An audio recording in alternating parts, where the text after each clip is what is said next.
Expect nothing, the empty house. Before the world knew my name, I belonged to the dark side of the moon. Not the sky you see, but the inside of her, a hollow, silver chamber where silence learned to listen. Tonight I return. I step into a room carved into moon rock, a place where light once lived and has since gone on ahead. The chamber is empty, but I'm not. The walls don't whisper anymore, they listen.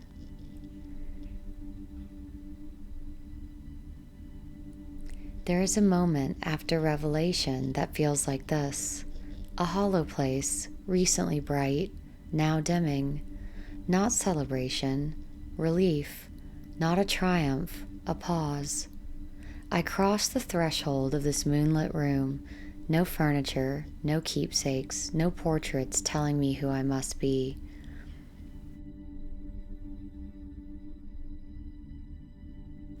Only curve and shadow, stone and echo, and a faint memory where light once clung to the edges of the wall.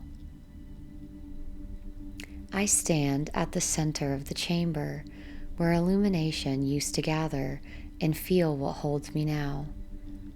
Not a story, not a role, not a room full of expectation, but my own breath, my own name. There was a time I believed emptiness meant something had gone wrong. But emptiness isn't absence, it's the moon after fullness, exhaling, returning what she no longer needs back to the dark. I press my palm against the curved stone. It's cool, steady. Once I filled every quiet with apology and noise. Now the quiet is neutral. Not dangerous, not demanding, just open. I used to think awakening would end in fireworks and hallelujahs, doors flung open, skies cracking wide, an audience ready to applaud my becoming. But the day after awakening feels more like sorting.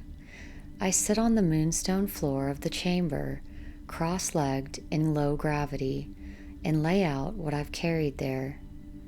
What I keep.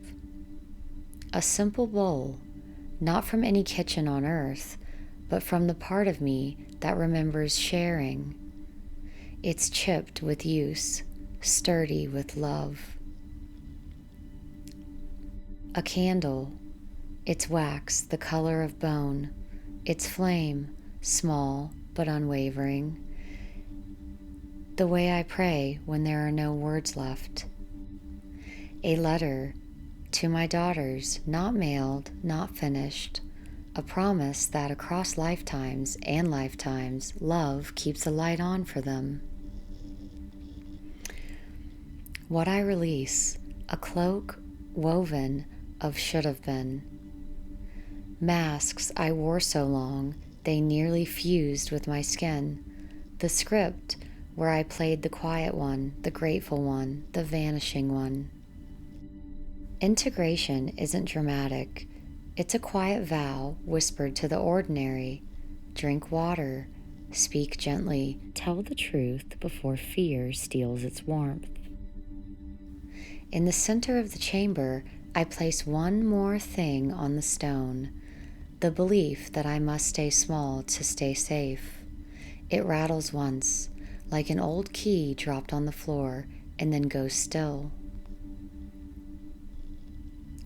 The moon remembers everything we bring to her, our secrets, our vows, our half-whispered, almost prayers.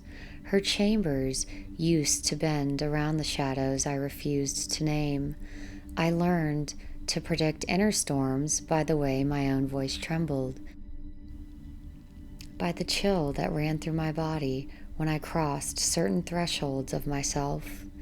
When I say empty house, I don't mean abandoned.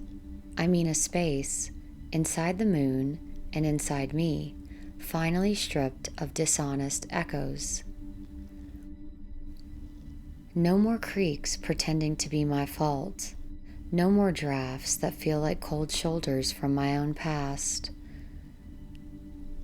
No more rattles that say, don't ask, don't look, don't name it. Here, in this lunar chamber, the walls don't whisper anymore. They listen. They listen as I practice saying what I used to swallow. I need tenderness. I deserve gentleness. I am not required to disappear to be allowed to stay. In the doorway of the chamber, a figure begins to form, not of flesh, but of dust and memory. She is shaped from all the particles I shed along the way. The obedient one, the quieter one, the one who memorized everyone else's comfort before she ever memorized her own name. She tilts her head the way I used to, a question built into the angle of her neck, as if asking permission just to exist. Her voice is small, familiar, like an echo from another lifetime. Is there room for me in this house? This new quiet inside the moon? The chamber holds its breath, so do I.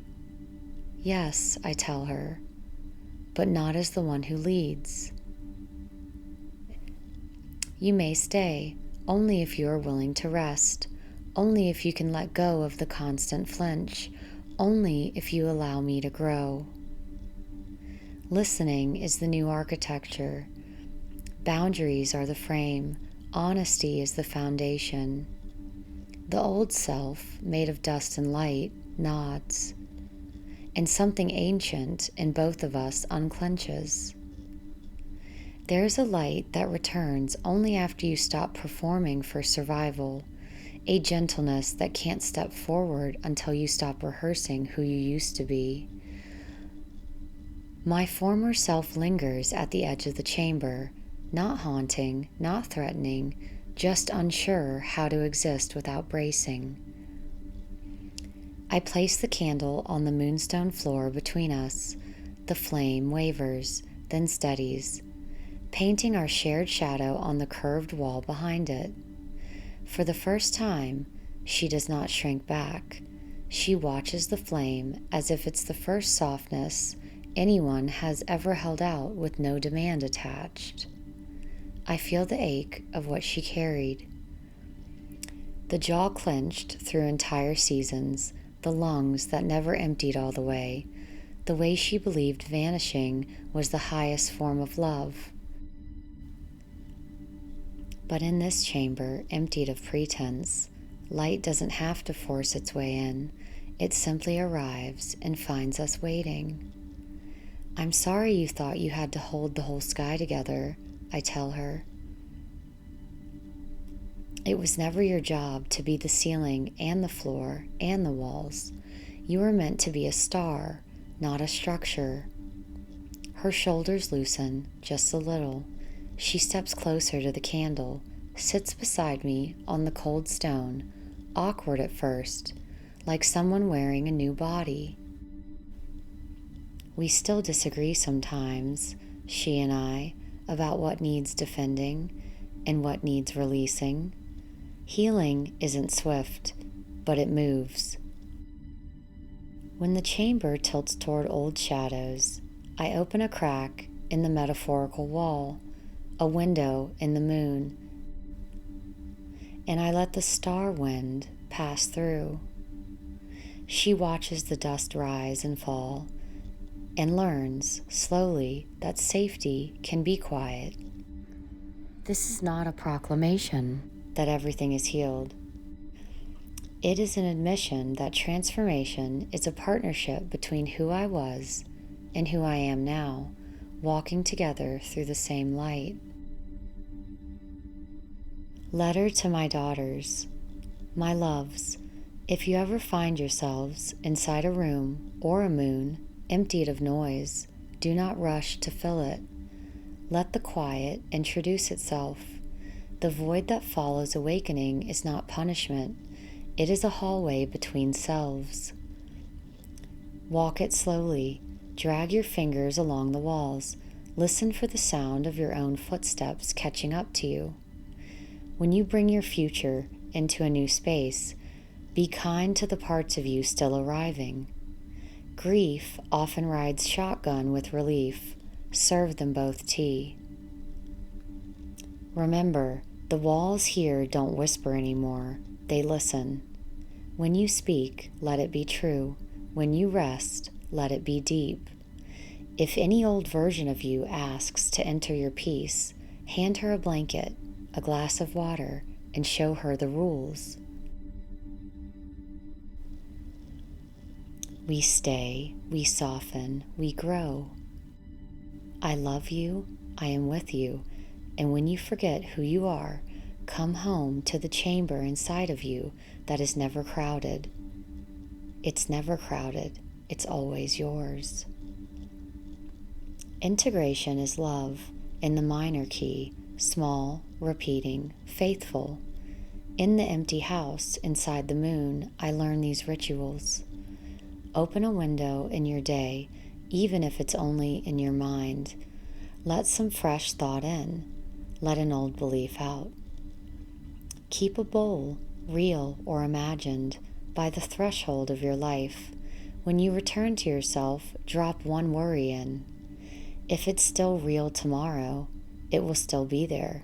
If not, let the night and the moon compost it. Sweep your attention at dusk. Notice what the day scattered across the floor of your mind. Gently gather it. Then draw a line only you can feel, the place where you decide to stop carrying it. Tell the truth while the coffee is still warm. Don't wait until your tongue learns the taste of cold. And once a week, in the quiet of your own orbit, walk the rooms inside you in silence and name them home. This is the space that follows the turning, not spectacle, not collapse, just the clean curve of a life that finally fits the soul wearing it. If the chambers inside you are still crowded with what hurts, I am holding a corner of quiet for you here in this room inside the moon until your own hands are free enough to hold it themselves. Stand in the emptiest place you know, out in a field, inside your chest, or here in this silver chamber. Call it not empty, but ready. The walls don't whisper anymore, they listen. So do I. You've been listening to Expect Nothing. The empty house, a chamber inside the waning moon, where the self sits with its former selves, and integration speaks in a quiet voice that finally tells the truth. If this episode found you, share it with someone standing in their own hollow lunar room, wondering if the emptiness means they've failed. Tell them it doesn't. It means the moon is making space. May your chambers and the one inside your chest keep listening. Glow anyway.